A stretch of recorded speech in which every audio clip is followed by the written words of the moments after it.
काय तुमची प्रतिक्रिया काय सांगता? खरं तर निकाल अजून संपूर्ण यायचे बाकी आहे, कारण जे मीडियावर दिसतात आणि प्रत्यक्षात फॅक्ट, मी आता तेच चेक करत होतो सगळ्या ठिकाणचे, याच्यात फरक आहे.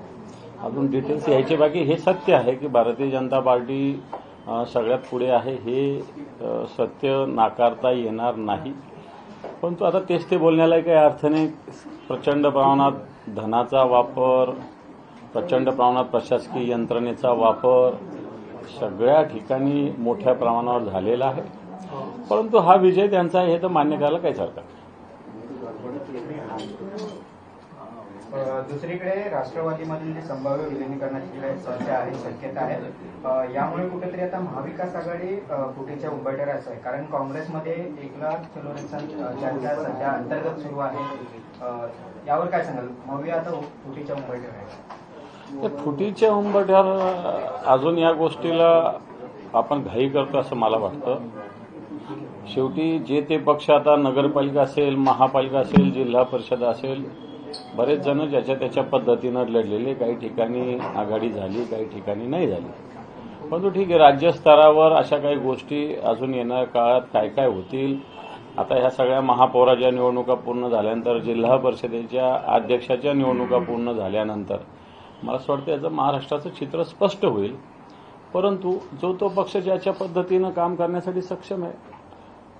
महायुतीकडे जास्तीत जास्त आमदार आहेत, त्यामुळे विधान परिषदेत उमेदवारी देण्यासाठी आघाडीचे नेते धाडस करणार नाही, अशी प्रतिक्रिया उदय सामंत यांनी दिली. उद्धव ठाकरेंच्या विधान परिषदेवरती जेव्हा विचारलं हे पहा, जर महाविकास आघाडी एकत्र राहिली तर निश्चित विधान परिषदेवर असो किंवा राज्यसभेवर असो निवडून येऊ शकतील, एवढं 100% सांगतो. धाडस वगैरे या गोष्टी काय निवडणुकीला घाबरणारे आम्ही नाहीये. निवडणुकीला सामोरे जाऊच. कोणती निवडणुकीत यश अपयश हा स्वतंत्र मुद्दा आहे, परंतु उभा राहायचं धाडस करणार नाही, मला असं वाटतं हे चुकीचं आहे.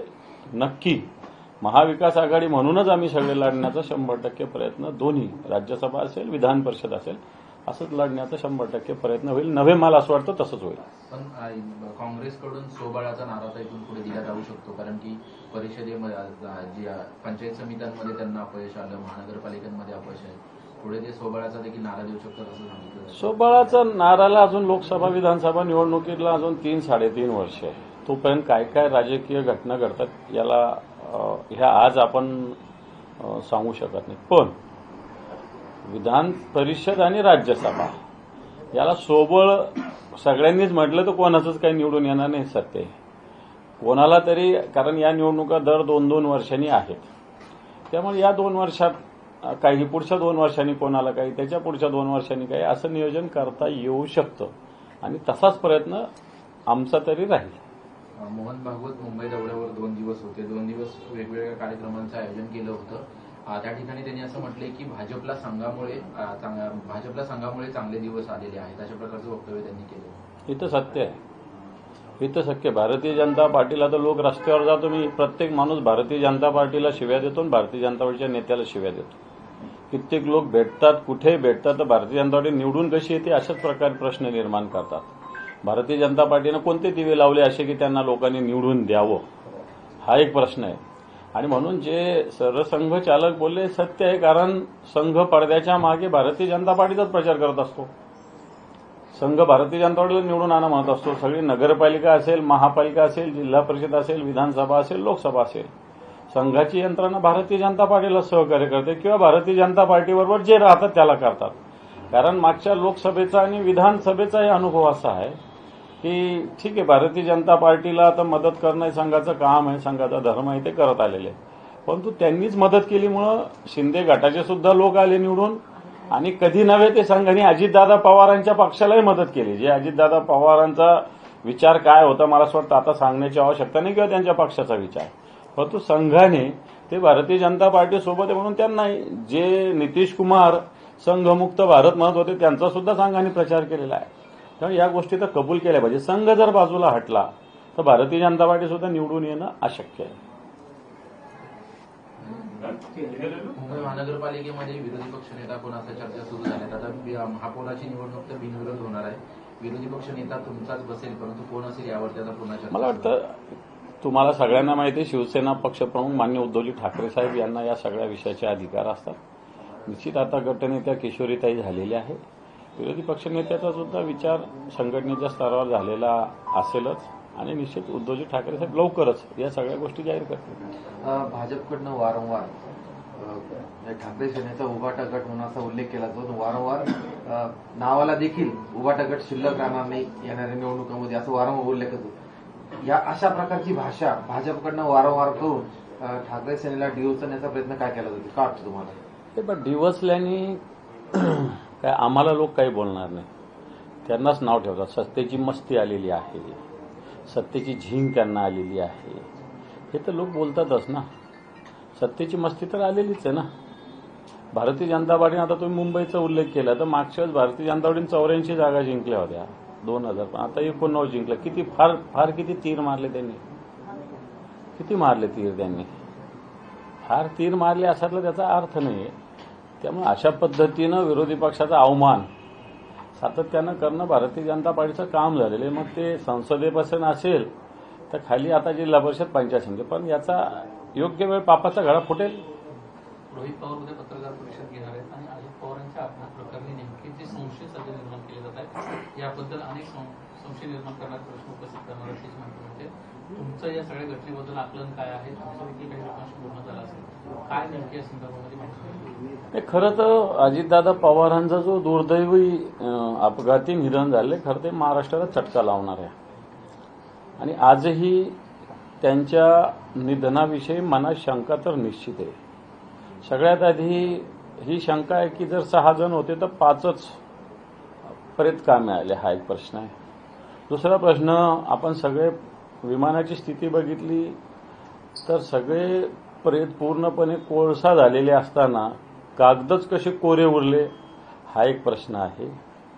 नंतर तिथल्या काही गावकऱ्यांनी प्रश्न उपस्थित केला होता की विमानाच्या गेटमध्ये एक निळ्या जीन्सवाला माणूस होता, हा कोण होता आणि कसा होता आणि कसा जिवंत होता त्यावेळेस, हा पण एक प्रश्न आहे. आणि म्हणून मला असं वाटतं निश्चित प्रश्न महाराष्ट्राच्या मनात, जनतेच्या मनात आहे. नुसतं महाराष्ट्राच्या प्रत्येक जनतेच्या मनात आहे, कोणत्याही विचाराचं असेल. कारण अजितदादा ठीक आहे राष्ट्रवादीचे नेते होते, परंतु एक महाराष्ट्राला एक मान्य होणारं नेतृत्व अजितदादांचं होतं. आणि म्हणून रोहित पवार काय डिक्लेअर करतात आता ते पॉलिटिकली बोलतील काय बोलतील मला माहिती नाही, परंतु खऱ्या अर्थानं लवकरात लवकर चौकशी याची सगळी होऊन त्याचे रिपोर्ट्स आले पाहिजे असं मला तरी वाटतं. एकनाथ शिंदेचा वाढदिवस आहे आज, शुभेच्छा आहे त्यांना. कुटुंबासहित कामाख्या देवीच्या दर्शनाला गेले. तर आता वाढदिवस आहे त्यामुळे मी आज काही त्यांना दुसरे काही शब्द बोलणार नाही, परंतु शुभेच्छा दिली एवढंच सांगतो. संभाजीनगरमध्ये तुमच्या पक्षाला फारसं यश आल्याचं दिसत नाहीये. त्या ठिकाणी भाजप आणि शिवसेनेने बाजी मारल्याचं पाहायला मिळते. नक्की त्या ठिकाणचं काय घडलं की तुम्ही तिसऱ्या पक्ष?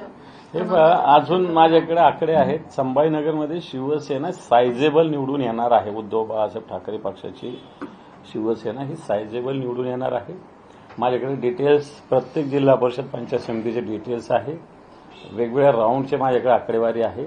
त्यामुळे तुम्ही जसं म्हणता किंवा तुम्ही जसं दाखवता तसे आकडे नाही, या आकड्यामध्ये फार मोठी तफावत आहे. त्यामुळं साधनाची कमतरता असताना जनशक्तीच्या बळावर शिवसेनेनं उद्धवजींच्या नेतृत्वाखाली निकराने शिवसैनिकांनी लढा दिलेला आहे आणि मला असं वाटतं आम्ही समाधानकारक यश या जिल्हा परिषदेत मिळवतोय. पंचायत समित्या सुद्धा जर बघितल्या तर सिल्लोड, सोयगाव सारख्या पंचायत समित्या आयसोलेटेड होत्या आम्हाला सतत, तिथं सुद्धा आम्ही यश मिळवलेलं आहे. पैठण, बुंबरेंचे खासदार, आमदार, तिथं सुद्धा यश मिळवलेलं आहे. सत्तारांच्या मतदारसंघात आम्ही यश मिळवलेलं आहे. बोरणाऱ्यांच्या मतदारसंघात यश मिळवलेलं आहे. शिरसाड्यांच्या मतदारसंघात आम्ही यश मिळवलं. म्हणजे जे झिरो होतं आम्ही काही ठिकाणी तिथं आम्ही प्लस झाले. त्यामुळे मला असं वाटतं आकडे जे तुमच्याकडे येतात ते चुकीचे आहे. अजून बरेच आकडे पुढे येणार आहेत आणि त्यामुळे शिवसेना मला तरी वाटतं सायझेबल 2 आकड्यात तरी नक्कीच आहे. 2 आकड्यांची विजयीपर्यंत जाऊ शकला असतात जर चांगला समन्वय राहिला असता. किंवा समन्वय चांगलाच आहे आमच्याकडे. आम्ही सगळीकडे एकदम जोरदार प्रचार केलेला आहे. फक्त आम्ही साधनाने कमी पडलेलो आहोत, प्रशासनाच्या दबावाने आम्ही कमी पडलेलो आहोत. परंतु शिवसैनिकांनी निकराची झुंज दिलेली हे तर 100% सांगावं लागेल. महाराष्ट्र शिवशाहू फुले आंबेडकर विचारधारेवर चालवत असं त्यानं म्हटलं जातं. असं असताना महात्मा फुलेंच्या पुतळ्याची ज्या पद्धतीने विटंबना तेलंगणामध्ये झालेली आहे, राज्य सरकारकडून एक शब्दाचा कुठं निषेध करण्यात आलेला आहे ना, या संदर्भामध्ये कुठेतरी एखादी भूमिका जाहीर करण्यात आली. खरं तर राज्य सरकारने तसं तर महात्मा ज्योतिबा फुले म्हणजे फक्त आपल्या महाराष्ट्राचे अशातला काही भाग नाही, पूर्ण देशाचे महात्मा ज्योतिबा फुले आहेत आणि म्हणूनच तेलंगणामध्ये त्यांचा पुतळा होता. परंतु अजूनही त्याच्याविषयी राज्य सरकारने कडक शब्दात तेलंगणा सरकारला जबाब विचारलेला नाही, त्याच्यावर काय कारवाई केली हे विचारले नाही. आपला महाराष्ट्र निश्चित फुले शाहू आंबेडकरांच्या महात्मा ज्योतिबा फुलेंच्या विचारावर चालणारा आहे. म्हणून राज्य सरकारने त्वरित तेलंगणा सरकारला या घटनेविषयी जबाब विचारलाच पाहिजे. हिंदी वाले इधर थोड़ा राइट, इधर देखना, हिंदी इधर मराठी इधर. सर, मुंबई में 2 दिनों के लिए आरएसएस का एक बड़ा इवेंट ऑर्गेनाइज किया गया था जिसमें तमाम मुद्दों पर चर्चा हुई. एक विषय काफी चर्चाओं में है जो कि काफी समय से इसको लेकर मांग भी आपकी पार्टी द्वारा भी की जाती रही है, और वीर सावरकर को भारत रत्न देने का. आप इस पूरी मांग को लेकर कैसे देखते हैं, जिसे मोहन भागवत जी ने दोहराया है कल? उन्होंने कहा कि अगर भारत रत्न मिलता है वीर सावरकर को, इससे भारत रत्न की कीमत बढ़ जाएगी. हमारी शिवसेना तो सालों से ये विषय पे आवाज उठाते रही है. ये सिर्फ सावरकर के नाम से, सावरकर जी के नाम से चिल्लाते हैं, पुकारते हैं, लोगों को कोसते हैं, लेकिन सही मायने में सावरकर जी का जो विचार है उसको भारत रत्न देने की आवश्यकता है. ये बात शिवसेना प्रमुख बाला साहब ठाकरे जी ने, उद्धव जी ठाकरे साहब ने और हम शिवसैनिकों ने बार बार केंद्र सरकार से की है. अभी आरएसएस ने, राष्ट्रीय स्वयंसेवक संघ के सरसंघ चालक जी ने इसके बारे में बात रखी है. मैं समझता हूं अभी तो भी इस गवर्नमेंट की आंख खुलना चाहिए. पॉलिटिकल एंगल से भारत रत्न कुछ जगह दिया गया है, मैं कोई व्यक्ति का नाम नहीं लूंगा, लेकिन सावरकर जी को भारत रत्न देने की आवश्यकता ये हम तो कहते आए, लेकिन अब आरएसएस ने बात कही. मैं समझता हूं भारतीय जनता पार्टी ने, सरकार ने इसकी जरूर दखल लेना चाहिए. सर, आपका इसके समर्थन में है, लेकिन आपकी सहयोगी दल कांग्रेस पार्टी के एक वरिष्ठ नेता है हुसैन दलवाई, वो कहते हैं उन्हें भारत रत्न ही ब्रिटिश रत्न देना चाहिए क्योंकि उन्होंने ब्रिटिशों की सेवा की. ये देखो, तुम मेरे पार्टी की भूमिका पूछ रहे हो, मेरी पार्टी की भूमिका स्पष्ट है. भारत रत्न वीर सावरकर जी को देना चाहिए. हमारे पार्टी की सुस्पष्ट भूमिका है, उसमें कोई हमारे मन में संदेह शंका रहने की जरूरत ही नहीं है. किस बयान को कैसे देखते हैं सर? उनका बयान उनका होगा, उनकी पार्टी की विचारधारा उनकी है, उससे थोड़ी हम सहमत है. सर, इस बार मुंबई मेयर इलेक्शन में बुरखा मेयर बनेगी, इसका काफी ज्यादा स्लोगन रेज हुआ था. अब ऐसा ही कुछ नारा शौकत अली देते हैं जो कि मुरादाबाद के एमआईएम नेता हैं. वो कहते हैं कि आने वाले दिनों में हिजाब पहनने वाली सीएम बनेगी, मुख्यमंत्री बनेगी यूपी की.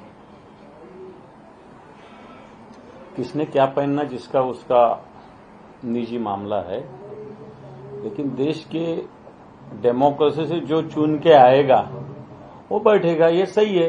फिर अब ये कौन चुन के आएगा वो थोड़ी हम बता सकते हैं. और किसने क्या पहनना चाहिए, जिसका उसका निजी मामला है. सर, आरएसएस में सलमान खान की मौजूदगी को लेकर काफी राजनीति की जा रही है. वो कह रहे हैं कि एक सलमान खान को आपने इनवाइट किया, अन्य मुसलमानों को आप कब इनवाइट करेंगे, उनके खिलाफ जो राजनीति आप करते हैं उसे कब बंद करेंगे?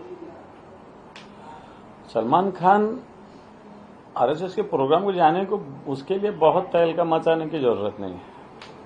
अगर कोई लोगों को, कोई आर्टिस्ट को, कलाकारों को, कलाकारों को बुलाया होगा तो सलमान खान उपस्थित रहे. सलमान खान इस देश के नागरिक है और उस प्रोग्राम में अगर आरएसएस ने उनको बुलाया, वो गए, तो उसमें बड़ा गजब करने की क्या जरूरत है.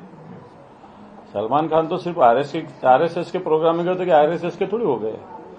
प्रोग्राम में कोई भी जा सकता है, उसको क्या हम भी जाते हैं, उसको क्या प्रॉब्लम है जाने में. कोई विचारधारा अपने को नहीं पसंद है, लेकिन उसको हम गए तो उसमें थोड़ी हम वो विचारधारा के होते हैं. तो आपकी पार्टी के नेता संजय राउत खुद इस पर सवाल उठा रहे थे, क्या कहेंगे सलमान के जाने पर विपत्ति को लेकर विचार? आपत्ति सलमान खान को उन्होंने किस हेतु से बुलाया, ये भी मैंने ना. सलमान खान का इश्यू क्यों हो रहा है, बाकी कौन कौन लोग थे आपको तो भी पता है, आपने देखा है? नहीं देखा है. इसलिए हम समझते हैं कि इसको डिलिबरेटली सामने लाया जा रहा है, हम समझते हैं. कल संचालक है आरएसएस के मोहन भागवत जी, उन्होंने कहा कि हिंदुओं को 3 बच्चे पैदा करने चाहिए, 2 से ज्यादा करने चाहिए। इसके जवाब में ओवैसी की पार्टी के नेता है शौकत अली, वो कहते हैं हम 2 हमारे 2 दर्जन। इस पर क्या कहेंगे? ये देखो, कोई 2, कोई 3 या कोई 2 डजन, इसको जो बोलने का बोलने दो। अभी भले मुस्लिम हो, हिंदू हो, ये पूरी जो अभी आने वाली पीढ़ी है ये सुधारनावादी है, हर समाज की है। उनको मालूम है कि हमने 2 डजन पैदा करके क्या खिलाएंगे और क्या पिलाएंगे, ये भी सवाल है ना।